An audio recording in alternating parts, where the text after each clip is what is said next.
Hi, I'm Kristen, and this is the Simple Handmade Everyday Podcast where I talk about living a creative, intentional life.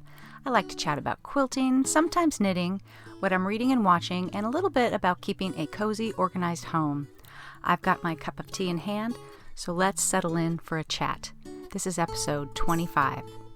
Happy spring! Oh my goodness.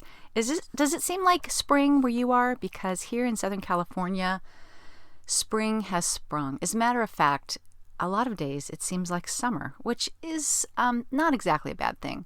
We've had some in the 80s temperatures, which is a little extreme for what was then March and is now early April, but I'm really digging the 68 to 70 degree days that we've been getting. And most of all, I'm loving the light. I think I talked about this the last podcast, but I just can't get over the change in my mood. I really don't think that I could live someplace like Seattle or Michigan or anywhere where it's really gloomy, because I am just at my best when the light is shining. So say what you want about daylight savings time, but the light is amazing and I am completely loving it. And as per usual, I have forgotten to talk about my cup of tea. I hope that you have something fun to drink or that you're doing something fun. My tea for today is Harney & Sons Darjeeling, which is kind of like a light, I should look up what it really is.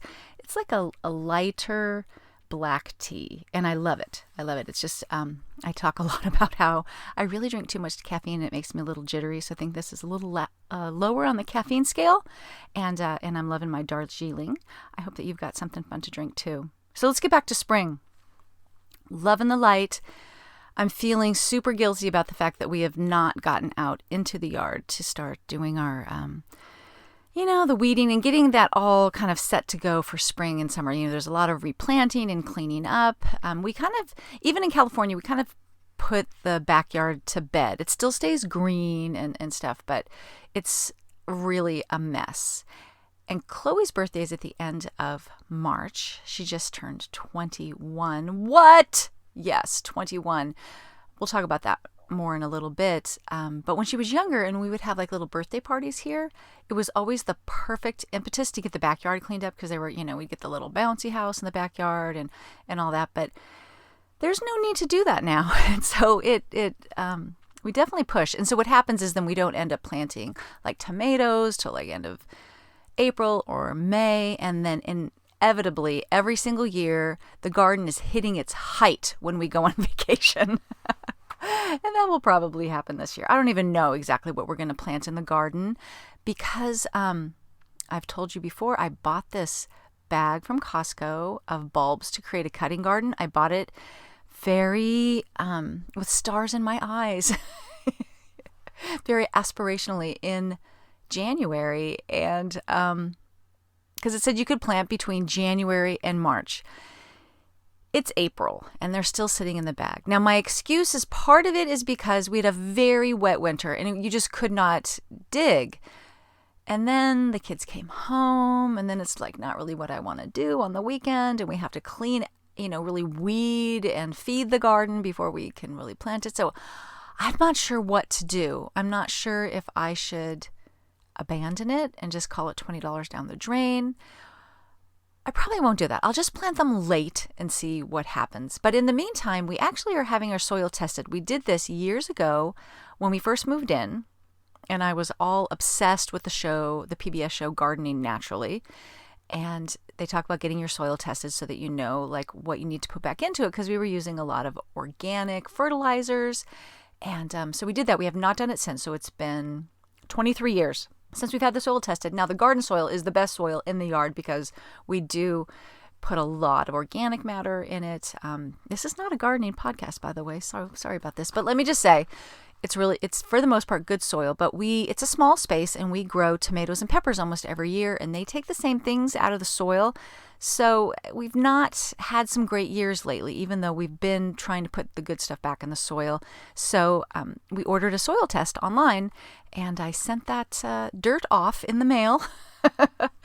I think it was last week. So I kind of like to see what we need to get the soil in really good shape before we start planting those bulbs. So yeah, I'm a little disappointed in myself, but we'll get there. It's first world problems, baby.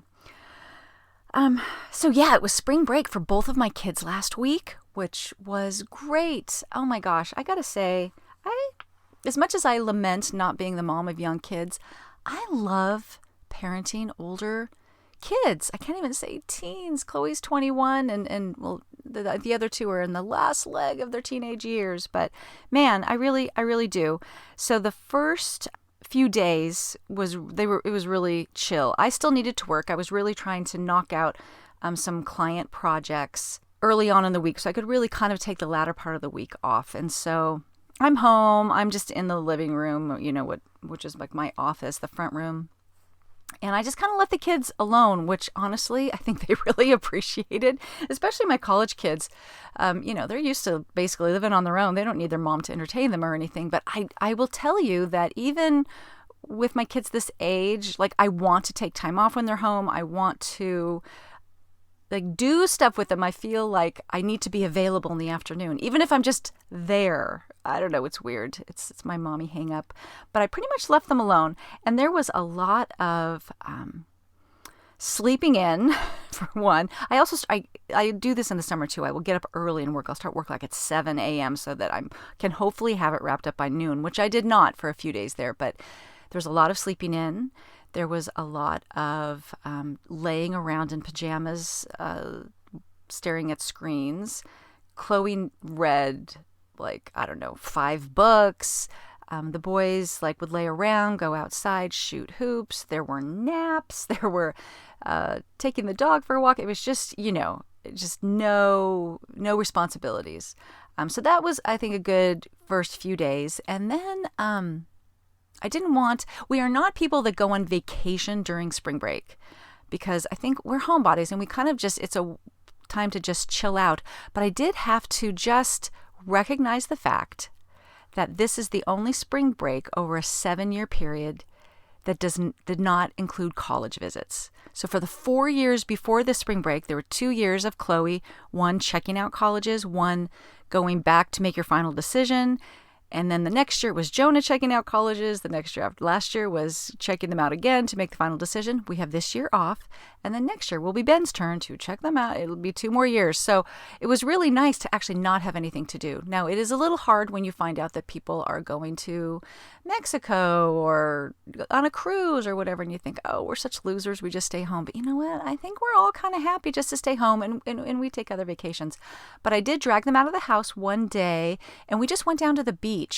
We're about 30 minutes from the beach, and we just walked around and chatted, walked down to downtown Ventura, which is this really cute little Main Street area, and I was looking for some cool coffee house, but the Busy Bee Cafe, which is one of those 50s themed diners, won out with the kids, and so I had a malt, which I haven't had in years, and there were milkshakes and root beer floats and stuff. And it was a very, very nice, chill day with the kids with some, kind of fun conversation.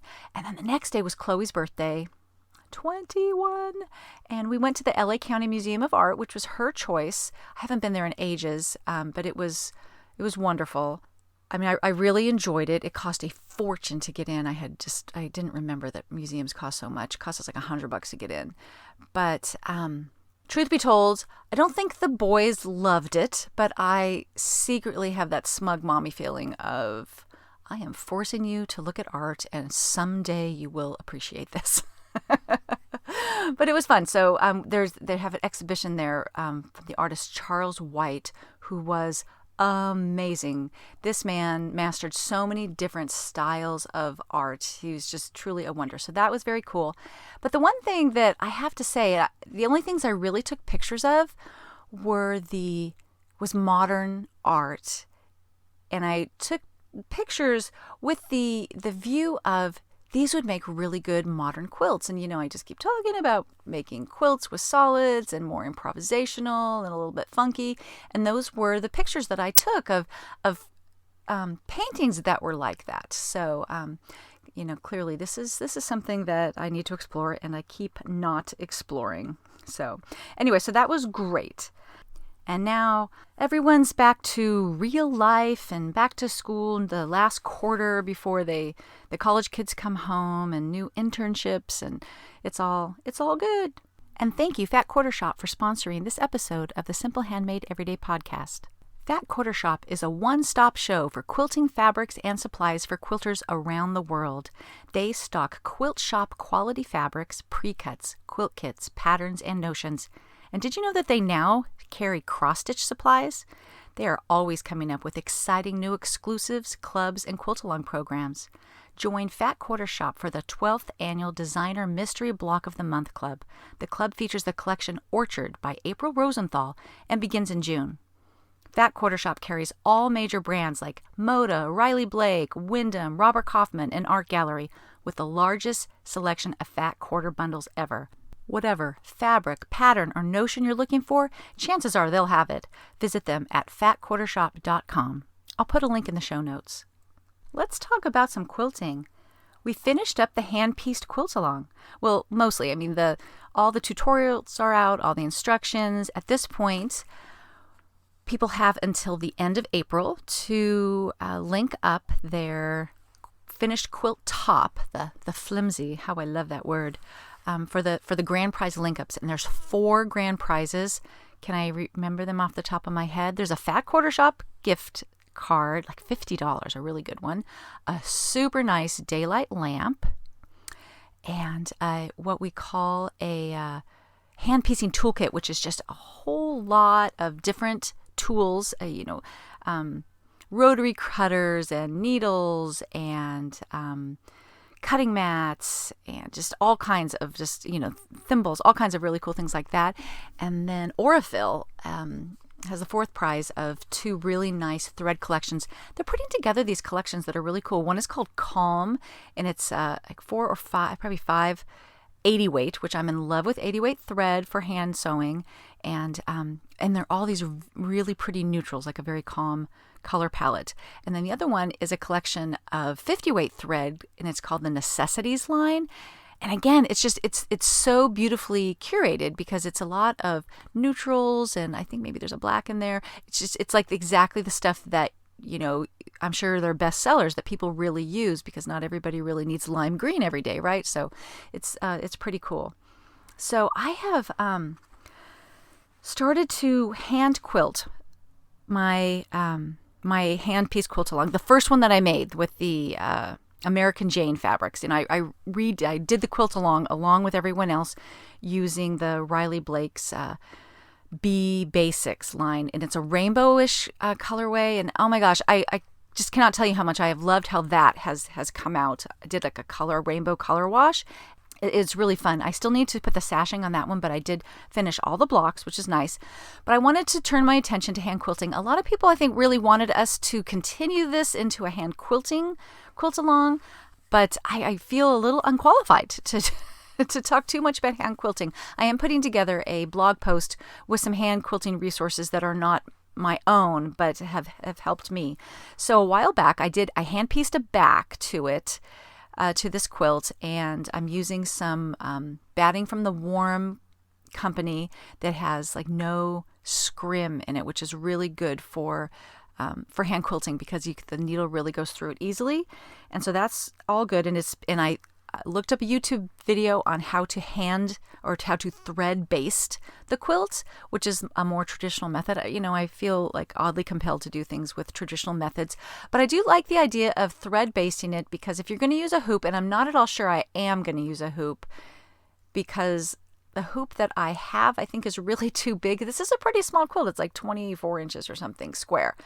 But if you do use a hoop, pins can often get in the way.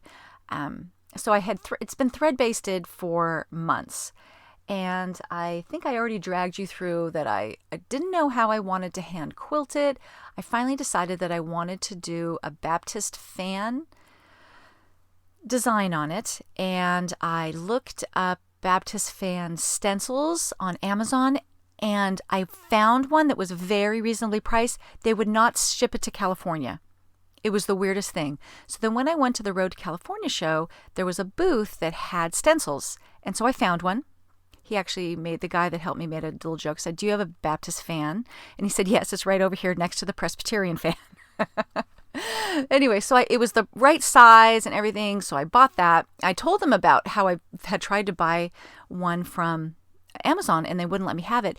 And they hypothesized, and I think maybe they're right, California has these really strict rules about telling you if there is cancer-causing chemicals in anything. So as a result, everywhere you go in California, if you look hard enough, you will find a sign that says there are cancer-causing whatever elements, materials here. Like there's one at my dentist, there's one at every gas station, there's probably one in the grocery store. And so because these templates are made of plastic, that could be why, that there was some sort of chemical in it that they didn't want to disclose, or they didn't want to jump through those hoops or whatever, so you just can't buy it in California. So anyways, I've had this for a while. I did some research about marking hand quilting designs on the Celebrate Hand Quilting Facebook group, and people swore by these. You can let me just say, you can go to Joann's and you can get that blue marker that you can get an air-soluble one and a water-soluble one, and I have bought plenty of those in the past. My problem is every time I go to use it, it's dried up, and so I have issues with that. So I wanted to look for a different way. So people talk about, I know you're going to die when you hear this, Crayola ultra clean washable markers, like the kind you buy your kids. And people swear by them. So one time I was at Target, I just picked some up. They were $2 or $3, and I took the white background fabric. It's like a Moda Bella Solid or a Kona Snow or something like that. And I did a test, and if I was better at Instagram stories, I would be saving them in highlights, which I completely always forget to do. But I did a test, and I put it in my stories where I marked all the different colors, not every color, but, like a yellow, a pink, a red, a black, a blue, so you have lights and darks. And I marked it on the fabric, and then I got them wet. So for sure they come out if you wash it, but this is like a wall quilt, and I don't think I really want to put it through the washer. So I wanted to find out if the marks would come out by just soaking it or with just a little hand agitation, because I wouldn't mind getting the whole quilt into the bathtub to rinse it out and then sort of block it. I just don't, this isn't a quilt I want to get all crinkly. And the good news was that, yes, they come out. They come out of white fabric. Then I looked into whether I could do it with just spraying it instead of dunking it in water. Because so, again, I was just working on fabric scraps here. And the lighter colors come out with spritzing, but you really need to swish a little bit to get the darker colors out. So anyways, I did enough tests to go, okay, I'm going for this. I'm going to mark on this quilt. So I did this earlier this week. And the way the stencils work is, there's the lines are broken up, right? You have to kind of continue. So a Baptist fan are like concentric arcs, and then they kind of stack up on each other. And so each of these little lines, there's a little part where you have to skip it or the whole stencil would fall apart, right? And I didn't think that was going to be any big deal, but it turns out that when I went to go hand quilt it, it's a little confusing about, it's hard. I'm having a hard time dealing with the stencil, and that I have to keep the line going between the marks, and the way they also, and how much if I should continue them to where they touch the next line of stitching with the way the arcs stack up. So yeah, I feel like I almost might just rip out everything I've got in there. I also am not great at hand quilting. It's a very similar stitch to hand piecing, but it's not the same because you have the quilt top, which in some places is more than just one piece of fabric because of seam allowances and stuff. So sometimes, you might be stitching through, 3 or more pieces of fabric if you're catching that seam allowance, and then batting, and then backing, and the backing might have a seam also. And so when you're hand quilting, that needle needs to go straight down until it basically like touches your finger, and then you kind of bring it back up, and you do this whole rocking thing. But it's just I'm not good at it. I'm not good. And I know, and I'm not going to stress about it too much that my stitches are not as small as I want them to be. I don't really care so much about that, but that they're not as even as I want them to be. So I don't want this to be a big stitch quilt because I feel like it's a little too traditional to go that way.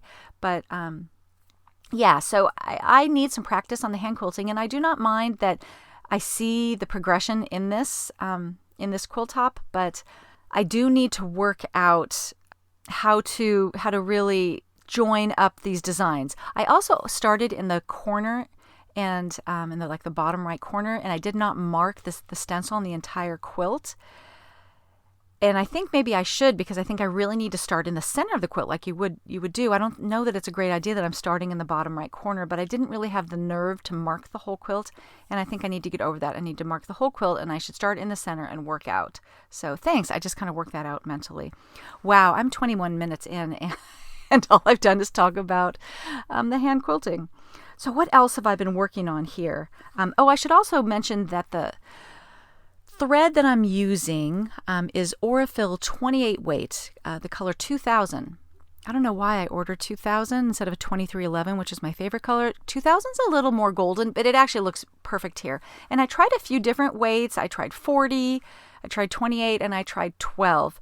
12 is really cool. It's almost like pearl cotton, 12 weight, but my stitches are not something I really want to highlight at this point in my life. So 28 is nice because it's a little thicker, but it's still going to blend really nicely. So that's what I'm using for that. I also got my the quilt that I was doing with the Boro fabric from Moda back from the Long Armor. And it's the one that's a mixture of quilting cottons and wovens. And I keep seeing this with new lines coming out that they're introducing woven lines. And I would really encourage you to take a look at those, because this quilt, I can't wait for you to see it. And I'm sorry that I can't show it to you, but it's my favorite quilt I've ever done. It has the coolest drape to it because of the wovens in it.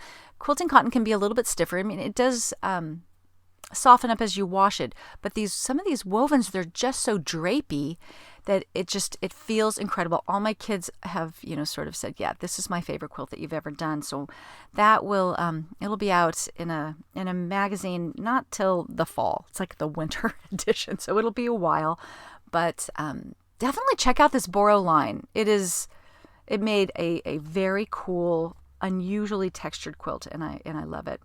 The other thing that I'm working on quilting wise is I got my hands on the new line from Quilting in the Rain called Loyal Heights. And I love Jera's fabric. She's done the La Conner line and High Tea. And there's another one like Woodland something. Sorry, Jera, if I can't remember the name of that one. But anyways, here, I'm going to reach down right now and grab it so I can talk about it. So I did a story on it too, which of course I didn't save in Instagram stories because that's me. But what's really cool about this line is that some of the prints are like toile. Am I saying that right? I think I am. And it's very French, and I love it. And they are little houses from this neighborhood called Loyal Heights, which I believe is around Seattle.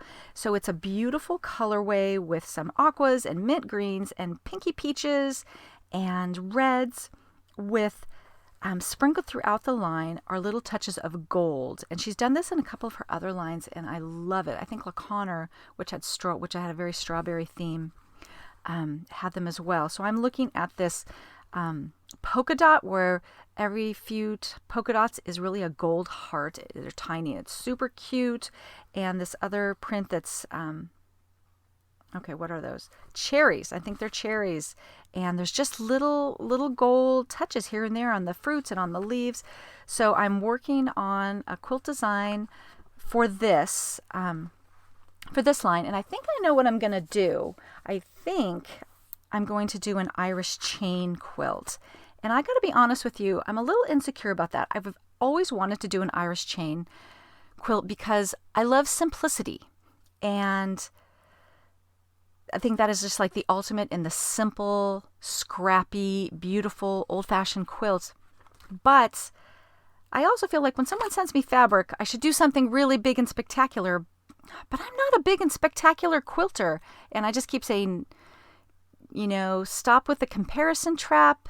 Do the thing that you want to do, the thing that you love. And so anyways, I'm just really hoping that a scrappy Irish chain will highlight this fabric in a really beautiful way. But I have to tell you that I'm a little insecure about how simple the quilts that I make are, because they're simple. I sometimes look at these really complicated quilts and I really am impressed and I adore them, but they're not often me. And I just keep saying, just be me. But I'm just going to be vulnerable there and express that sometimes I worry about my quilt designs being a little too on the simple side. So to segue between my quilting and book segment, I have a quilting book to talk about. I noticed that a book was released recently called The Quilter's Negative Space Handbook by Sylvia Schaefer, and it's from C&T Publishing. And I got one because this is exactly the type of quilting and type of design that I want to do, which is a little more modern, more negative space. And I thought, okay, I need to educate myself a bit. And so I really love this book, and I will put a link in the show notes. But there are patterns in the book that create, that have negative space for you to play with. But what she really does is she explains how to get there, how to take what might be a more traditional layout and start subtracting from that layout to give yourself more negative space, to give yourself a more modern feel, to go off grid. And if things look a little too empty, how to introduce other elements of different scale to help you out with that part. But yeah, so right now I'm looking at what is a very traditional layout, and she just starts taking blocks out until she has kind of a nice random display of the blocks. And it's really good. Or how to take a traditional block and change the angle of it to create a more modern feel. I'm flipping through as I'm talking to you here.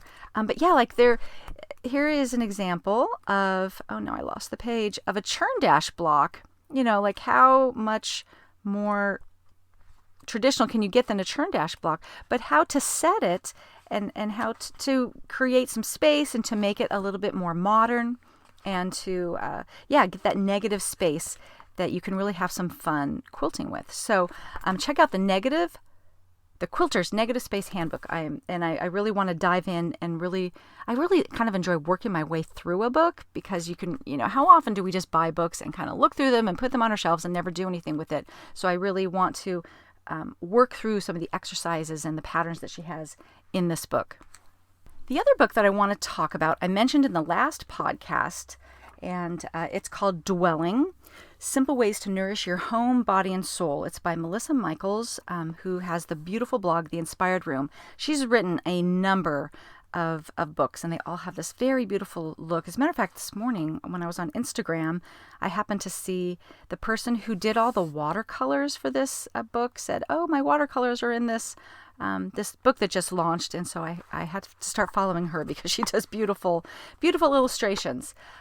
Okay, so let me talk about this book. When I first saw this book, I was thinking that it had more to do with interior design, because that is really what Melissa Michaels is known for if you look at The Inspired Room. But it's not. It is and it's not. It's a book. It's kind of hard for me to describe. I did write a blog post about it, a book review, so I'll link to that in the show notes. But for right now, what I want to share with you is it is a book that's really about living well, about figuring out, what's working in your life, what's not working in your life, what you want your life to be. And if you know me and my power sheets and my journaling stuff, this is so me. This is me. I in no way lack in self-reflection. But I feel like, especially as we're transitioning from winter to spring, I'm just feeling this like time of renewal. And it's that time where, you might want to check in with the goals you've set at the beginning of the year, because it's not too late to kind of go, oh yeah, I'm not really making much progress. What can we do about that? So this was a really good book to sit down in the morning with my coffee and read.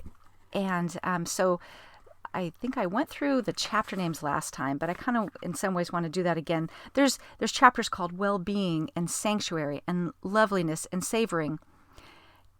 And in each of these chapters, she gives you journal prompts. So she encourages you to sit down and journal your way through, which I was doing at the beginning, but I will be honest with you, at some point I kind of wanted to just read through and kind of soak it all in, and then I thought I would go back. It's a book that I think I will really pull out probably, once a year, because it just gets your mind thinking in those good ways. So Well-Being, she just really talks about the things what makes you feel good and how can you introduce more of that into your day. Sanctuary, that's more about creating a refuge in your home. So she's talking about really feeling good in your own skin, in your body, but also making that reflect out into your home. So, it would inspire me to tweak a room, to get rid of a little clutter. Now that it's spring, I've done some things to kind of lighten the house up. Last year around, I guess it was more in the fall, I talked a lot about the Cozy Minimalist book, which is a little bit more about home decor. And she's really into making small tweaks in your home seasonally. So I took off the plaid pillow covers on the couch and put these ones that are a little more, Indian themed back on, that are just a little lighter, a little more floral. And I put away some of our darker quilts, and I have these kind of textured pillows that are kind of fluffy, that are a little more wintry, a little more cozy, and I need to swap out some of the greenery. Like I have some of these like kind of white sticks and stuff, very wintry, and some vases, and I want to switch that out for some green. I've bought some plants because I feel in the spring I just want to introduce more green into my home, and I'm feeling like I'm ready to try real plants again. I had some bad experiences years ago with it, and I'm not sure that's going to work in my house, but I want to introduce more green. I feel like it's good for your home. It cleans the air, but it also just gives it that fresh look. So she talks about things like that, just ways to create loveliness in different areas of your home, to have your own little corner. If you remember that book, I was going to look it up. I believe the author was Alexandria Stoddard, and she had a book about how to live a beautiful life that I've never bought, but I used to stand there at Barnes & Noble and read whenever we went. It's kind of like that. There's a chapter on streamlining, to simplify your routines, to figure out why you're doing things that you shouldn't be doing. Nourishing, feeding your mind, body, and spirit. Gathering, and that's all about relationships and hospitality. So it's just really, it's a very inspirational book that has a lot of real takeaways. So it's not just, oh, I'm living this beautiful life, and it makes you feel like, oh, I could never do that. It in no way makes you feel bad about yourself. It's like, oh, I could make that little tweak. Oh, I would like to be the kind of person that does that. And she encourages you to really just take some baby steps. So anyway, so that is Dwelling. It just launched this week, so it's now available. And in the book review that I wrote about it, she created like a 7-day email series that kind of gives you a taste of it, in a way, of just 7 simple steps that you can do to kind of improve your life. And there's a huge, amazing giveaway on her blog for it too, that you should totally get in on. And the link for that is also on the book review post. Well, I kind of already covered what I was going to talk about in my homemaking segment, and that is just prepping for spring. I'm loving this transition. I'm loving making little tweaks in the house. The blinds are, open wide to let the light in. Every time I go to Trader Joe's, I pick up a new kind of plant that I can bring home. Even I was at Home Depot and bought a new plant, and I'm just kind of tucking them here and there. I really am itching to get out in the backyard so we can get some flowers planted, and it's just kind of make those little tweaks. I told you about the Cozy Minimalist book, but she also has the series of classes that came when I bought the book. You got access to the seasonal classes, and so that's where I watched the spring one. And again, in the same way, I think I've watched fall and winter, now spring. She just talks about making, not bringing out necessarily, if it's not you and it's not me, all the Easter bunnies and eggs and things like that, and decorate in that way, but really just introducing some greenery and taking out anything, the things that really made your house cozy in the fall and winter, the dark colors and the heavier textures, and putting those away and having a little stash of lighter pillow covers. She's into sort of swapping out a little bit of her color palette. She's a pretty neutral home, and so do I, but so she introduces a few new colors for the seasons, and I'm not sure I'm really there yet. But in the same way, when the kids were little, we did that toy rotation thing where I would take about half their toys and I'd put them in a bin in the garage. And then every few months, I would bring them out and swap them out and put away new toys. And it worked like a charm with these little kids, that they would see these toys that they have had for years, but they haven't seen in a few months, and they were like new. And that's how I'm kind of feeling about even the pillow covers that I've swapped out. And I think it'll be kind of fun to put away some of these darker quilts and just keep the lighter ones out, and then do that little swap in the, put the lighter ones away in the fall. And so that you go, oh, look at these, look at these quilts. I haven't seen them forever. And I've not been able to do that before because I haven't really had enough quilts. But I'm beginning to get enough of a stash where I can kind of swap them out and let them all kind of get appreciated anew in their season. My goodness, I have really chatted on today. So let me just start to wrap this up by saying thank you so much for the people who have left reviews. There were 3 new reviews. One from Mr. Nezer, one from Jane Fitz, and one from GMA Go. That's probably Grandma Go. Thank you so much for your kind words. And I have to tell you that a lot of people talk about that I've got sort of this, in the reviews, that I have this kind of calm voice. And I said something to my kids about that. I'm like, would you describe me as that? Because I feel very much like I'm just talking like I normally talk. But each of those kids has listened in on a few episodes, and they were just like, no, you turn into this a little bit more of a serene voice than you have in real life, which I think is funny. So it's not that I do it on purpose, but somehow my kids don't get the benefit of the simple handmade everyday voice. So I thought that was kind of funny. That's it for today. Thank you so much for spending this time with me. You can find me online at Simple Handmade Everyday, which is at KristenEsser.com, and I'm basically on all the social medias as Kristen Esser. I hope that you have a wonderful week, and we'll see you next time.